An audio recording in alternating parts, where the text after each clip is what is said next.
강의 다시 이어가겠습니다.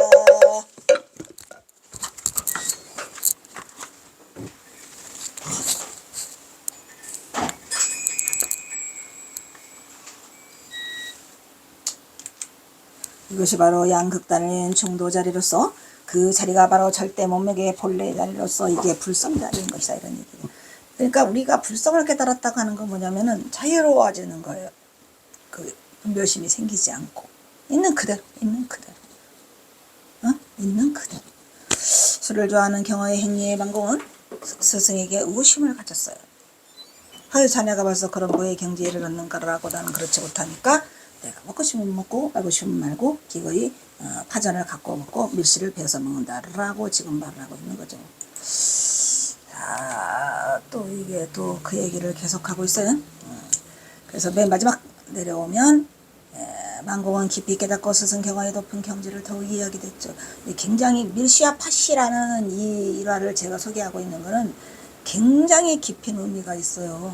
그 속에 뭐 어떻게 보면은 중도부리의 실천을 한마디로 말해주고 있는 거예요.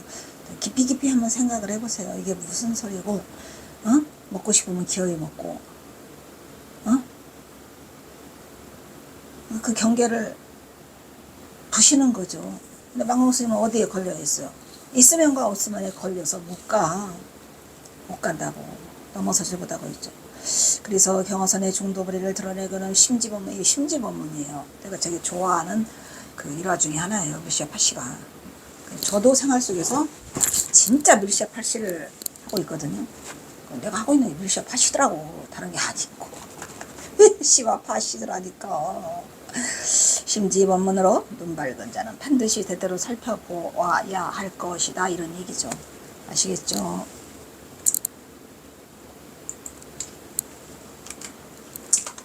이때의 심정을 만공은 훗날 다음같이 표현하겠다. 이것을 직접 그 눈으로 보고 체험한 그 만공 스님은 얼마나 전율을 느꼈겠어요. 두려움이죠. 공포죠. 왜냐하면 경어선사에 대한, 우리가 인간이지 똑같은 인간이라도 경외감이 드는 사람이 있잖아요. 경외심. 함부로 하지 못해요. 저 사람 범상한 사람이 아니구나 라는 생각을 갖는데 어떻게 함부로 해?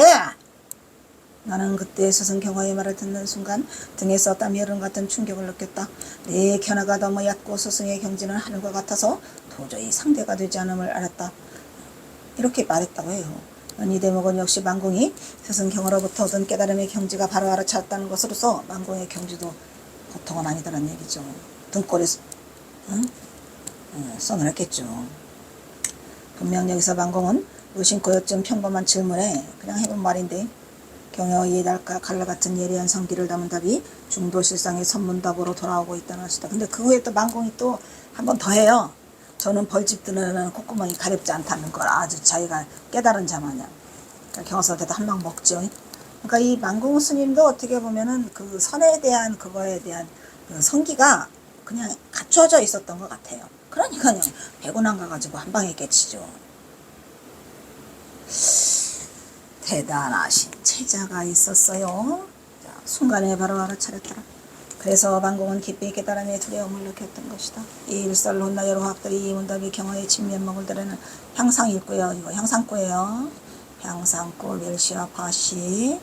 또 끝없는 초라는 깨달음이 한마디라고 말할 수 있을 정도로 중요한 대목이라고 말할 수 있어요. 밀시와 파시. 밀시와. 그러나 이 문답이 경어의 의지가 목마르면 물을 마시고 졸리는 자는 평상심 시도의 경지를 한 차원 높게 드러내고 있다고 보는 견해는 이거는 근시안의 안목으로 접근하는 우려를 보이고 있다는 것을 경계해야 된다. 이러면 근시안이에요. 근시안. 평상심 시도의 경지를 한 차원 높게 드러내고 있다는 로 보는 견해예요. 이 견해는 근시안의 안목으로 접근하면 안 된다는 얘기죠. 좀 누구처럼, 만공처럼.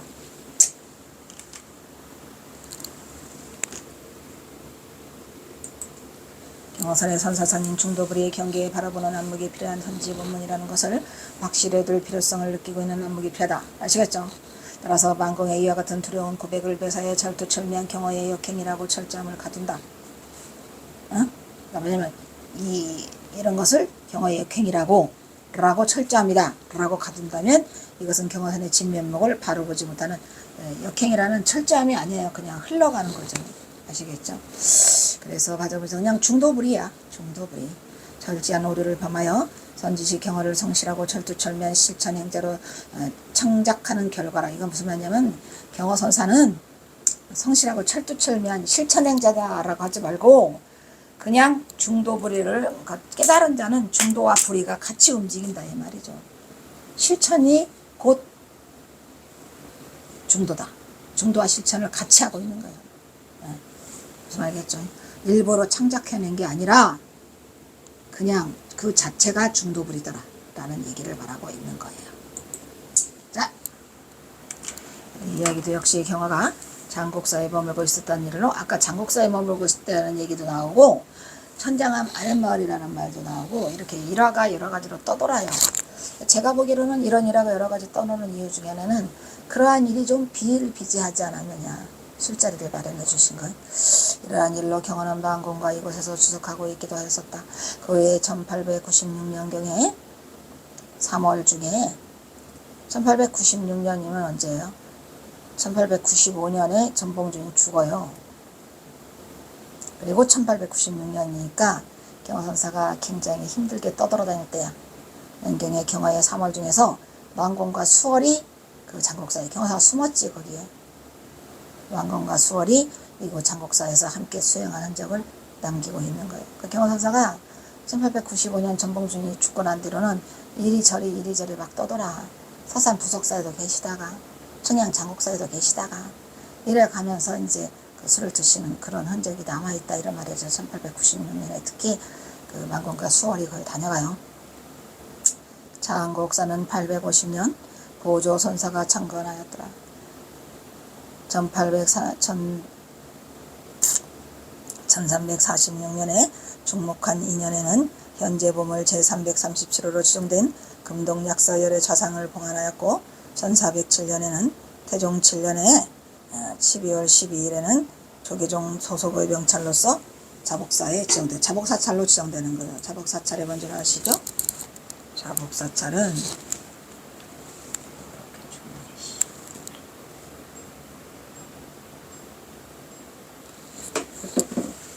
자복사찰은 나라에서 그 왕실의 안녕을 빌기 위해서 정해준 사찰을 자복사찰이라고 그래요. 그래서 이 장곡사가 자복사찰이에요. 그 후에 1788년에 그 후에 1788년에는 12월 12일에 나라의 면세사찰로서 면세 결수를 늘려주었다. 이런 얘기죠. 그러니까 나라에서 자복사찰로 정하면 그 면세가 돼요. 그래서 이제 면세 결수도 많이 늘려주고 땅도 주고 막 그래요. 1866년 고종 3년과 1906년 그리고 1960년에 대금의 중창이 이루어졌더라. 1969년에는 봉양각을 건립하였고 1998년에는 범종루의 범종과 운판을 조성하였더라. 이건 다 경원사가 삼수갑산으로 떠나가고 난 이후의 이야기야. 지금은 또 경원사가 갔을 때와 또 다른 모습으로 장곡사가 돼 있죠. 경사지를 닦아 위아래에 절터를 만들었고 근데 좀 특이해요. 장곡사가. 아래에는 범종로, 대운정, 설선단, 신검당, 일주문, 유사체 등이 있고 이곳에서 50m가량 올라간 곳에 다시 대운정과 응진전, 지장전, 삼성각의 마실 등이 있어요. 짬지게 되어 있는 사찰이더라고요. 이것저것 하고 저것저것 그래서 대웅전이 둘이 있는 것은 다른 데서는 절대 볼 수 없는 이 절의 특징이에요. 대웅전이 둘이에요. 또한 이들 대웅전은 건축사상으로도 매우 주목되는 건물로서 상대웅전과 하대웅전이 있는데 보물제 160으로 지정되어 있고 하대웅전은 보물제 181호로 지정되어 있더라. 내가 대웅전 이상하다고 했잖아요. 거기 가면은 그 바닥이 이상해. 너무 멋져. 상하 대웅전의 방향은 서로 엇갈려 상대웅전은 동남향을 향하고 있고 하대웅전은 서남향을 향하고 있다. 상대웅전 안에는 통일신라 때 조성된 국보제 58조에 철조 약사 열애자상 그 부석조 대자가 있어요. 멋있어요. 바닥에는 유문전석, 거의 유문전석이라고 하는구나. 유문전석이 쫙 깔려 있는데 통일신라 시대 때의 유전을 읽을 수 있는 중요한 건축물이에요. 아무튼 멋있어요. 장곡사. 예. 하대웅전에는 보물제 337호의 금동역사 열애자상이 보관되어 있는데 최근 복장을 통해서 고려 말기에 주성된 것임이 밝혀졌다. 그러니까 내가 간 곳은 상대웅전이었어요. 근데 되게 멋있었고 좋았어요. 통일신라 때 거라. 이 절일 때는 국내 최대의 구기자차, 청양장곡사, 청양 구기자 유명하죠. 봉동, 경허선사 고향 봉동은 생강, 구기자 산지와 각광을 받고 있는 곳이기도 하더라. 청양은 산이 좀 깊어요. 칠갑산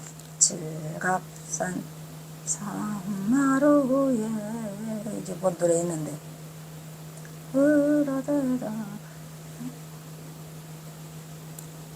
칠갑산, 하여튼 청양은 칠갑산이야. 청양 칠갑산 저쪽에서 고즈넉게 자리 잡고 있는 천년무철 장곡사는 동일 신라 문성왕 12년에 보조선사가 창간. 여기 보조선사는 교조국사가 아니고 동일신라. 규모가 크진 않지만 국보 2점도 있고 보물도 있고 소중한 문화재를 지닌 조용한 선사더라. 깊어요. 우리나라 크고 작은 사찰 1만 7천 개 중에 유일무이하게 장곡사에만 있는 것이 있어요. 우리나라 사찰이 17,000개랍니다. 엄청 많은 거요. 숙면은 반입춘명이라는 것도 많아요. 그것은 바로 2개의 대웅전, 상하 대웅전이 있는 중앙에 일직선으로 자리 잡고 있다. 청양 장곡사 하대웅전 금동열의 불상은 뛰어난 외모를 자랑하고 설법인 있죠. 아름다운 손가락과 중생구제를 위한 끔찍한 약합 바로가 주목을 끌고 있어요. 바로도 있어요. 가면 굉장히 특이해요. 장곡사가 굉장히 뭐라 그럴까, 그렇게 많이 알려져 있지는 않지만 의미가 많은 사찰로 대웅전이 2개예요.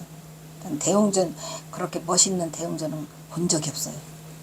우와, 바닥에 깔려있는 들도 너무 멋있고, 통일신라에 대해 불상 새 부처님이 계시는데 범상치 않아.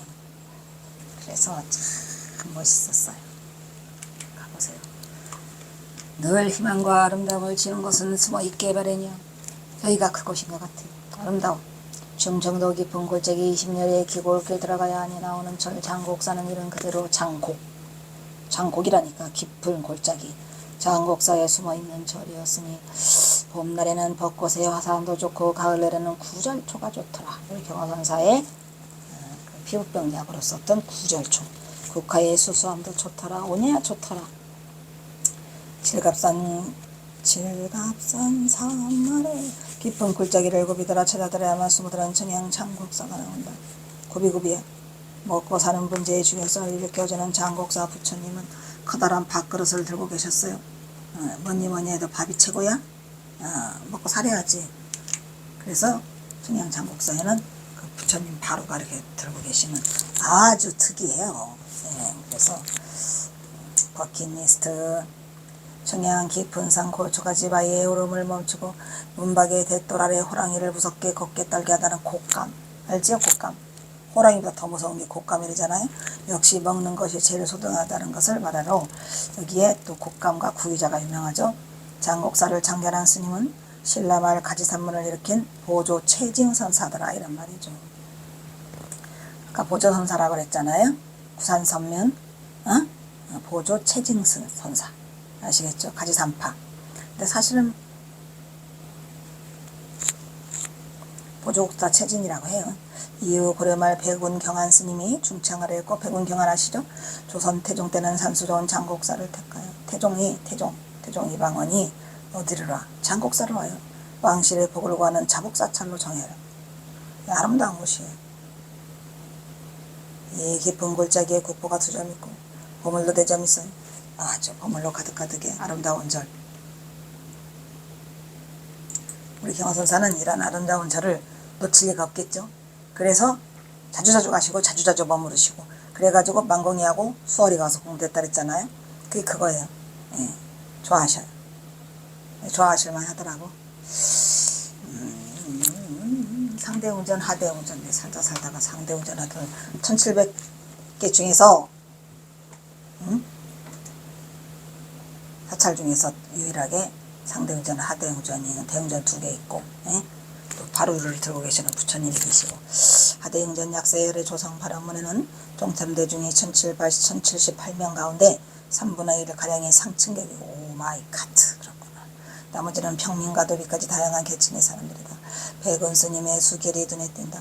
장곡사는 옛모습 그대로 간직하고 있어서 하대웅전, 상대웅전은 통일신라 거고 하대웅전이 백운스님 자연미가 매우 좋다. 상대웅전, 하대웅전 이곳에 대웅전이란 편액이 모두 걸려 있어요.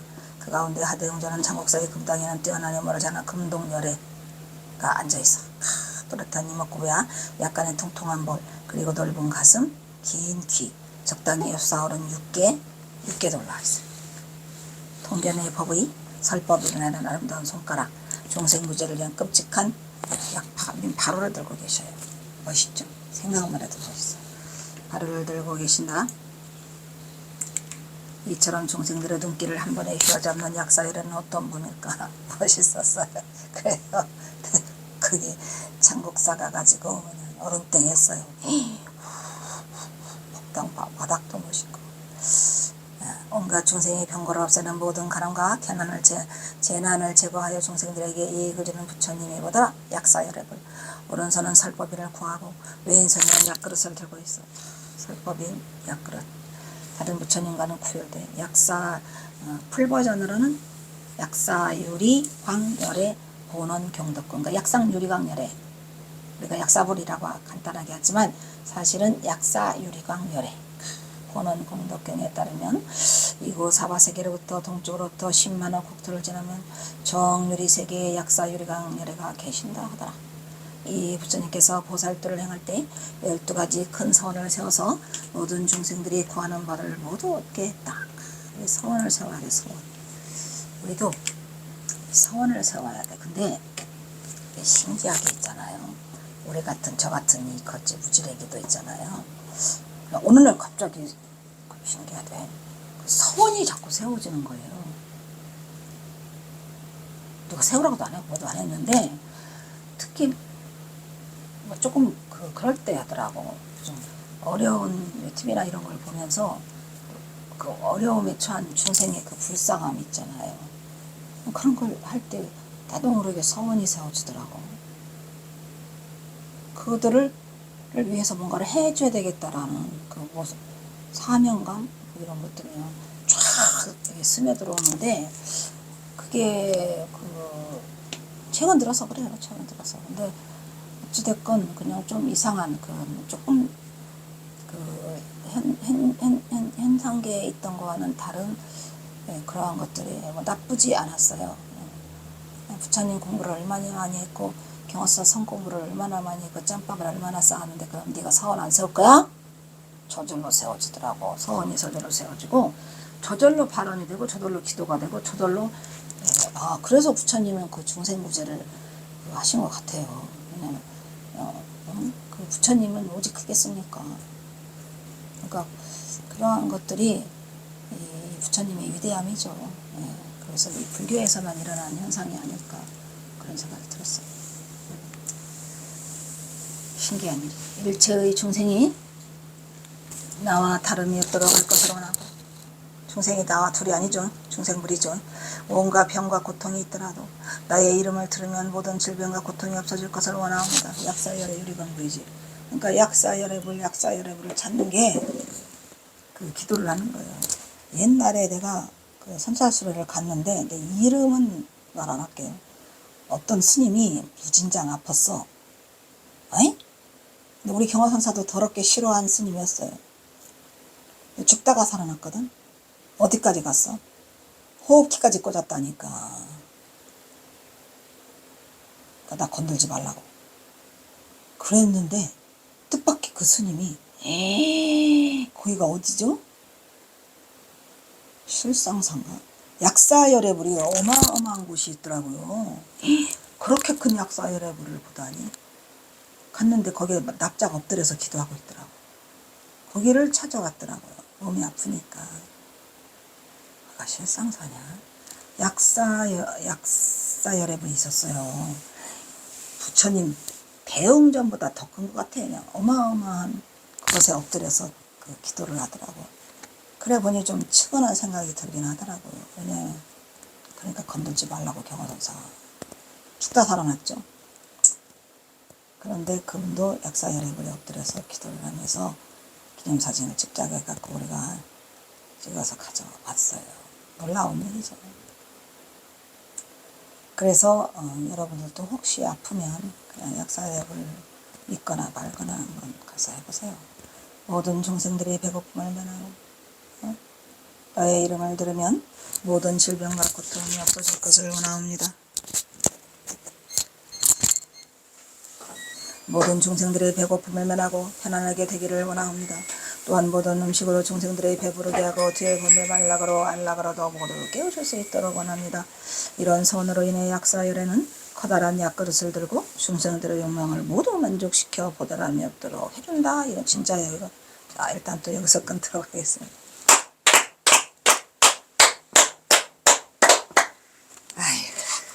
약사열애물 약사열애물 약사열애물